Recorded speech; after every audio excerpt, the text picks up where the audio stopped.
نحمده ونستعينه ونستغفره ونؤمن به ونتوكل عليه ونعوذ بالله من شرور أنفسنا ومن سيئات أعمالنا من يهده الله فلا مضل له ومن يضلله فلا هادي له ونشهد أن لا إله إلا الله وحده لا شريك له ونشهد أن سيدنا ومولانا محمدا عبده ورسوله صلى الله تعالى عليه وعلى آله وصحبه وبارك وسلم.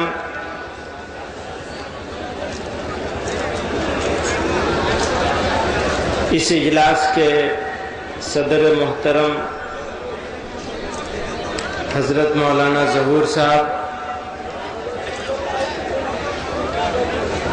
جمعیت علماء اتر پردیش کے جنرل سیکریٹری اور اس اجلاس کے کنوینر حضرت مولانا قاری شوکت علی صاحب، مجلس استقبالیہ کے صدر یوسف قریشی صاحب، جمعیت علماء اتر پردیش کے صدر محترم حضرت مولانا حیات اللہ قاسمی صاحب، اور ہم اس پورے کارواں کے امیر الہند جمعیت علماء ہند کے صدر محترم حضرت مولانا قاری سید محمد عثمان صاحب منصور پوری دامت برکاتہم، اور اسٹیج پر موجود معزز علماء کرام، وقت تنگ ہو گیا ہے، ابھی بہت سی تجاویز باقی ہیں اور بہت سارے مہمان باقی ہیں، تو میرے لیے مناسب نہیں ہے کہ میں زیادہ وقت لوں، مختصر میں چند باتیں کہوں گا، اور یہ خبر بھی سنا دوں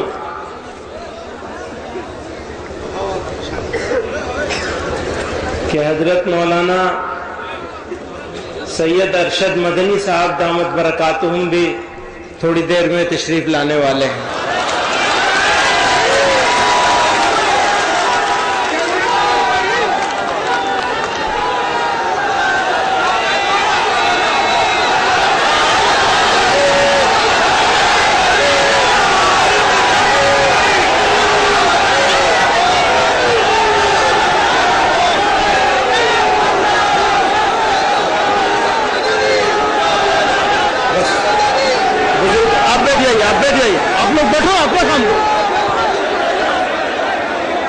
قاری صاحب آپ بھی تشریف رکھیں، قاری صاحب تشریف رکھیں۔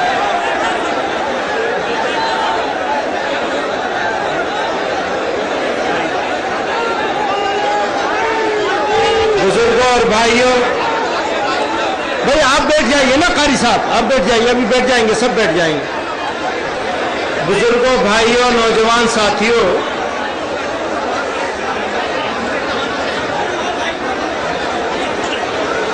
آج ہمارا ملک اور ملک میں موجود حکمران لوگوں کو بیوقوف بنا کر اقتدار پر قبضہ جما بیٹھے، لیکن اگر اتفاق سے بیوقوف بنا کر قبضہ جما بھی لیا ہے تو اس غلط فہمی میں نہ رہے کہ وہ قبضہ ان کا باقی رہے گا،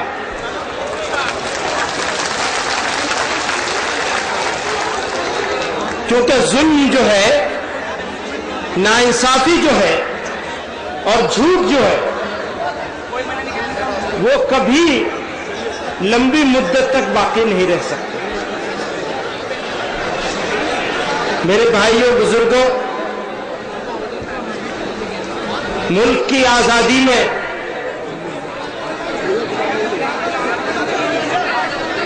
علماء کرام کا جو کردار رہا ہے، سنو سب سے زیادہ گڑبڑ تم کر رہے ہو، تمہارا کام نہیں، تم بیٹھ جاؤ گے تو سب ٹھیک ہو جائے گا، تم ہی بیٹھ جاؤ دوسروں کو بٹھانے کے بجائے۔ ملک کی آزادی میں مسلمانان ہند نے قائدانہ کردار ادا کیا اور علماء کرام پشاور کے قصہ خانی بازار سے لے کر مدنا پور تک اس بر صغیر کا کوئی حصہ ایسا نہیں ہے جہاں مسلمانوں اور علماء کرام کے خون کے نشانات نہ ملیں آپ کو۔ اور وہ تاریخ، وہ اتہاس جو مسلمانوں اور علماء کی قربانیوں کے بغیر لکھا جائے وہ جھوٹا ہے۔ اور سن لیجئے اس بات کو، ہم اس ملک میں بائی چانس انڈین نہیں ہے، اتفاق سے ہندوستانی نہیں ہو گئے، دوسرے لوگ بائی چانس انڈین ہیں، انڈیا کا مسلمان بائی چوائس انڈین ہے۔ ہم نے ہندوستان کو اختیار کیا، ہمارے پاس موقع تھا، ہم جا سکتے تھے۔ جو لوگ ذرا ذرا سی بات پہ کہتے ہیں نا کہ انہیں وہاں بھیج دو، انہیں سب کو وہاں بھیج دینا چاہیے، وہ اسی قابل ہے کہ وہاں رہ جائے۔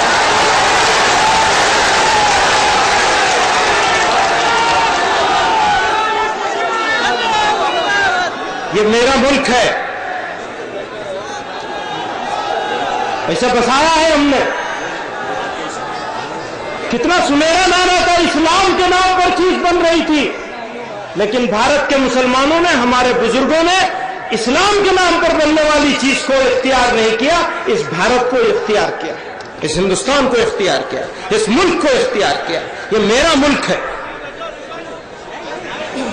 اس کی طرف جو ٹیڑھی آنکھ کر کے دیکھے گا، وہ میرا کوئی اپنا سگا بھی ہوگا، میں اس کو بخشوں گا نہیں۔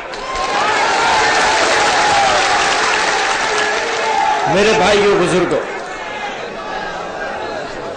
میرے بھائیوں بزرگوں، یہ سوچ، جس سوچ کو لے کر یہ جماعت آج آپ کے بیچ میں موجود ہے، جس کو جمعیت علماء کہتے ہیں، یہ صرف مسلمانوں کی بات نہیں کرتی ہے، یہ اسلام کے عین نظریے اور اسلام کے عین حکم کے مطابق انسانیت کی بات کرتی ہے، انسانوں کی بات کرتی ہے، انسانوں کو مذہب کی بنیاد پر بانٹنے کی بات نہیں کرتی ہے، بلکہ انسانیت کی بنیاد پر جوڑنے کی بات کرتی ہے۔ سب کچھ ہو سکتا ہے، سب کچھ برداشت کیا جا سکتا ہے، لیکن ہم کو یہ منظور نہیں ہے کہ اسلام کے حکم کے خلاف کوئی کام کیا جائے۔ مسلمان ہر چیز برداشت کر لے گا، لیکن اسلام کی مخالفت مسلمان کو منظور نہیں ہے۔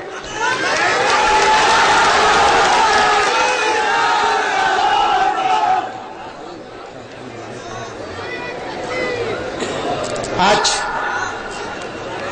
مسائل دو طرح کے ہیں، ایک مسئلہ ہے اسلام کا اور دوسرا مسئلہ ہے مسلمانوں کا۔ ہم لوگ توجہ ہماری، زور ہمارا، طاقت ہماری مسلمانوں کے مسئلے پر ہے، اسلام کے مسئلے پر نہیں۔ مجھے بتایا جائے مسلمان بڑی چیز ہے یا اسلام بڑی چیز ہے؟ اگر اسلام اونچا رہے گا تو مسلمان کبھی نیچا نہیں رہ سکتا، اور اگر خدا نخواستہ اسلام نیچا ہو گیا تو مسلمان کبھی اونچا ہو نہیں سکتا۔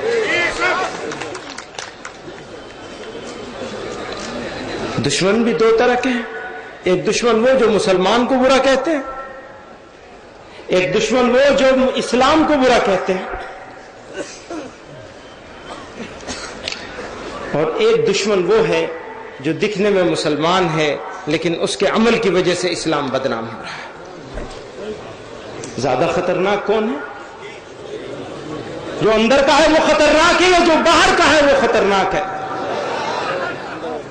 تو پہلے باہر والے سے لڑو گے پہلے اندر والے سے لڑو گے؟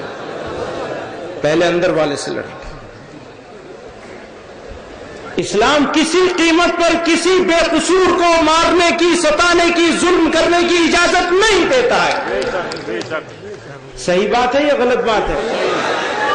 تقریر کی بات ہے یا سچائی کی بات ہے؟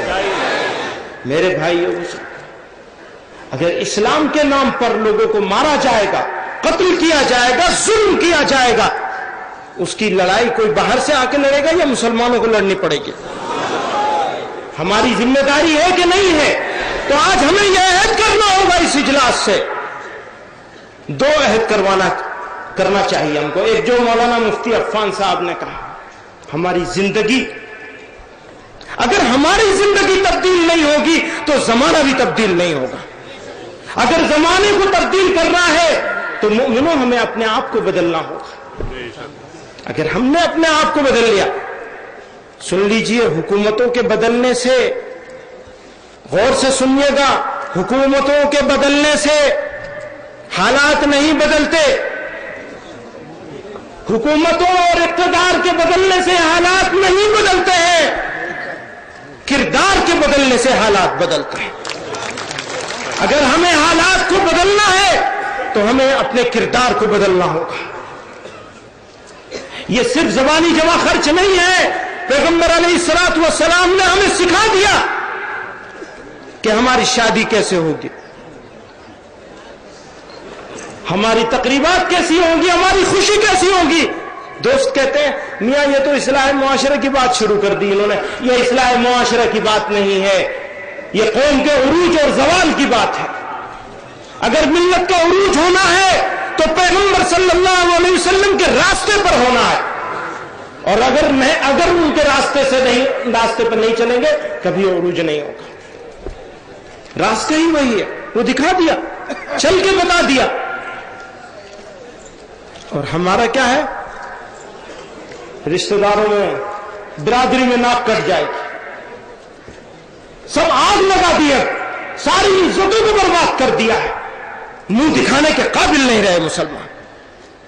دوسروں کے راستے پہ ہم مسلمان راہبر اور رہنما تھے، مسلمان فالوور بن گئے، اسی کے راستے پر چلیں گے۔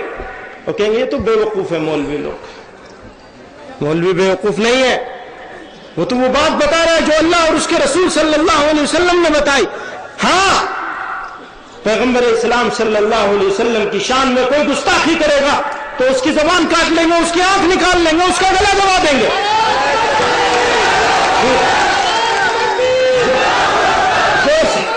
لگانے وہ کچھ چلیں گے، جس راستے کو چھوڑا گیا وہی راستے میں چلیں گے۔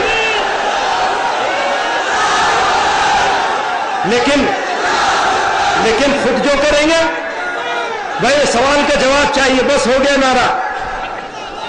پوری قوم کو ایموشنل قوم بنا دیا ہے، جذبات سے استحصال کیا جا رہا ہے پوری قوم کا، اور کھلواڑ کیا جا رہا ہے۔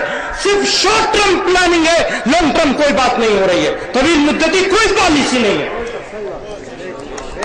ہم خود اپنے ہاتھ سے اسلام اور پیغمبر اسلام کی گستاخی کرتے ہیں، روزانہ ان کی سنتوں کو پامال کرتے ہیں، ان کے احکامات کو اپنے پیروں تلے رونتے ہیں، ہمیں شرم نہیں آتی۔